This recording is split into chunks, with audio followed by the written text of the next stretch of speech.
at Natick Labs. Let's listen in. Upon the arrival of the officers, it was determined immediately that this person that we were looking for was a on-duty security guard for the base itself. And when they arrived, they encountered him. He's an armed security guard. At that point in time, the officers were working to talk with him, discuss with him what was going on. He then took rescued. He fled the officers into an area of the base where he was able to be contained. And we were able to speak to them through the assistance of hostage negotiations and also our mental health clinicians. He eventually, at several hours later, he surrendered himself and he was transported to the hospital for medical care. He's a civilian security guard here at the base?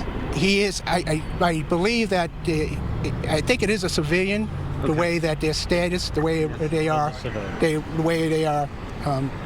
And you're the commander of the base? I am. So he's a civilian. Was he on duty at the time? He was on duty at the time. What was the signal that there was something wrong when he... At this point, it's still under investigation. The Natick Police Department has the lead. I wouldn't venture to go any further than that at this time until we know more. Really, for me, it's just a thank you to the Natick Police Department with our close friendship and partnership and their ability to help us and to respond rapidly. The shelter-in-place order has now been lifted? Not yet. We are prepared. We're still going through the last bits of that, and then we'll lift the shelter-in-place. Do you need to do any search before it can be officially lifted? No, I'll leave that to the garrison team. I have still got to get an update from them. And just a brief, most people know that this facility does research for the Army. You do things like research clothing and food. There's no weapons research at this facility. There's no weapons research. Okay.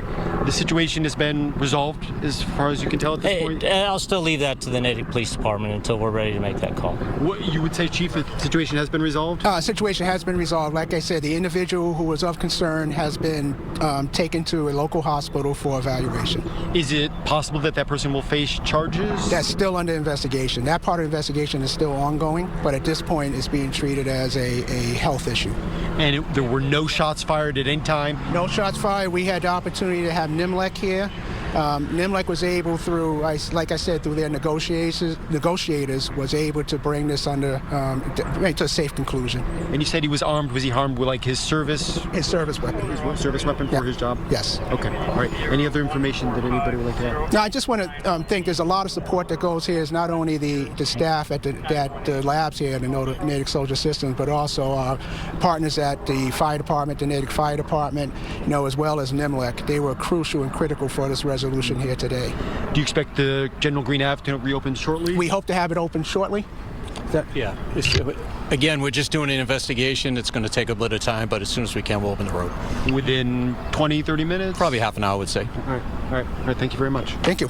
All right, that's the latest live here in Natick. Jessica, back to you. All right, David, thank you. If you're just joining us, we are now getting an update on that shelter-in-place order at Natick Labs or the Soldier Systems Center on Green Avenue there. The shelter-in-place order is still not lifted, but the situation, according to the Natick Police Chief, is resolved. We have learned now that this is all due to an on-duty security guard who's believed to be a civilian having some sort of mental health episode. We know that person surrendered and was taken to an area hospital, and this whole incident is still under investigation. Of course, we're going to have much more coverage of this. We'll follow the latest, and you can get the latest on WCVB.com. We'll have much more on News Center 5 at 4. We'll see